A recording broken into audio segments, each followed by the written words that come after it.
Pernah nggak sih kita bertanya-tanya, apa rahasianya membesarkan anak yang bukan cuma sukses, tapi juga bisa meninggalkan warisan abadi? Nah, kali ini kita akan coba bedah kerangka 3 pilar yang keren banget dari Ustadz Abdul Somad untuk menjawab pertanyaan besar itu.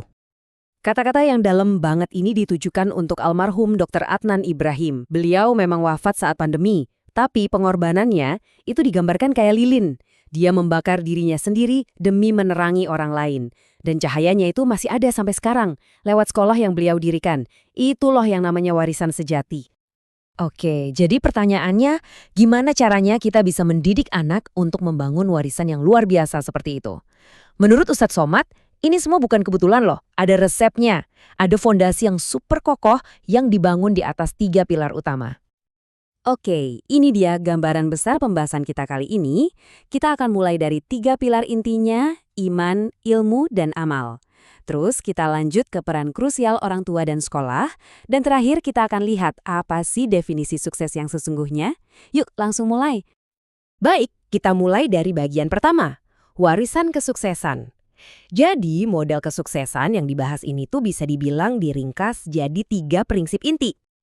Nah, ini dia 3 langkah atau 3 pilar utamanya, iman sebagai fondasi, ilmu sebagai isinya, dan amal sebagai hasilnya. Ketiganya ini nggak bisa dipisahkan. Ibarat bangunan, iman itu fondasinya, ilmu itu tiang-tiangnya, dan amal itu atap yang melindungi. Yuk kita gali lebih dalam satu persatu. Oke, pilar yang pertama dan paling fundamental. Iman yang tak tergoyahkan. Kenapa ini yang pertama? Karena ini adalah fondasi dari segalanya. Tanpa fondasi yang kuat, bangunan semegah apapun pasti akan runtuh kan? Dan iman di sini tuh bukan sekedar pengakuan atau status di KTP ya. Ini lebih dalam dari itu. Iman adalah kompas moral di dalam diri kita. Sesuatu yang aktif memandu setiap langkah, setiap keputusan, dari bangun tidur sampai tidur lagi. Ustadz Somad ngasih perbandingan yang cerdas banget nih. Coba deh bayangin, ada 2 cara mendidik. Yang satu, menakut-nakuti anak dengan hantu atau monster. Hasilnya, motivasi dari luar, dari rasa takut. Yang kedua, mengajarkan bahwa Tuhan itu selalu mengawasi. Hasilnya, anak membangun rasa tanggung jawab dari dalam dirinya sendiri. Beda banget kan dampaknya? Oke, fondasi iman udah kokoh. Tapi, iman aja nggak cukup. Iman butuh penopang. Nah, disinilah pilar kedua masuk, ilmu yang bermanfaat. Jadi, apa itu ilmu dalam konteks ini? Ilmu adalah pemahaman yang kita butuhkan biar bisa menjalankan keyakinan kita dengan benar dan juga untuk ngerti dunia di sekitar kita. Ilmu inilah yang ngasih isi ke dalam iman. Jadi bukan cuma percaya, tapi kita juga paham kenapa kita percaya. Dan yang menarik, pandangannya tuh holistik banget. Ilmu itu nggak dibagi-bagi jadi ilmu agama versus ilmu dunia. Justru semuanya nyambung. Coba lihat deh, dari perintah untuk mempelajari langit, lahirlah ilmu astronomi. Dari mempelajari bumi, muncul geologi. Semuanya itu saling menguatkan, bukan bertentangan. Nah, sekarang kita sampai ke puncaknya. Kita udah punya iman yang kuat sebagai fondasi, ilmu yang luas sebagai pilar. Terus buat apa itu semua? Semuanya bermuara ke pilar ketiga, amal yang bermakna. Ada pepatah yang bilang, ilmu tanpa amal bagaikan pohon tak berbuah.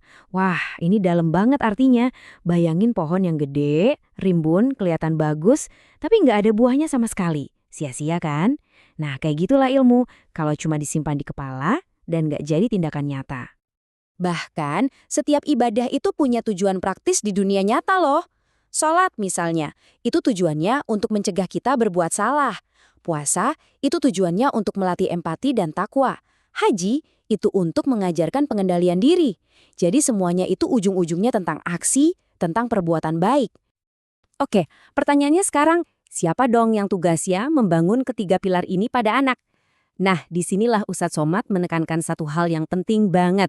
Tugas ini nggak bisa sepenuhnya dilempar ke sekolah.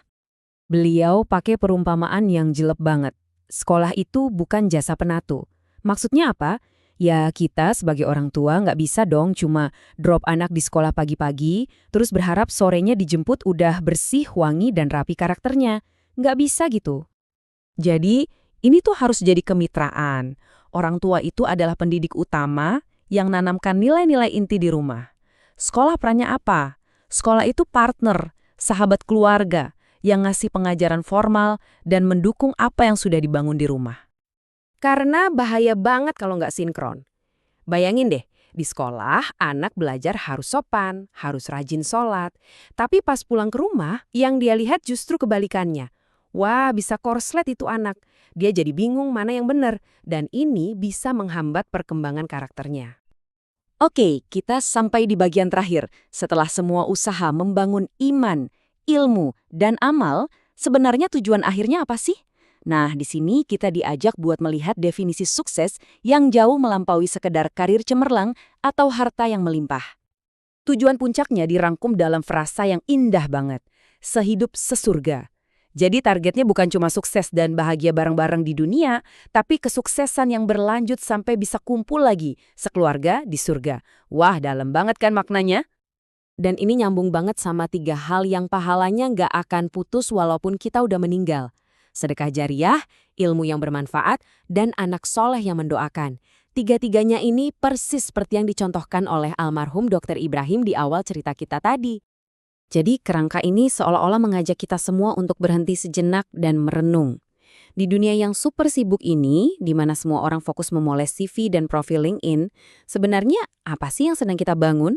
Apakah cuma sekedar riwayat hidup atau sebuah warisan? Nah, pertanyaan ini coba kita renungkan masing-masing.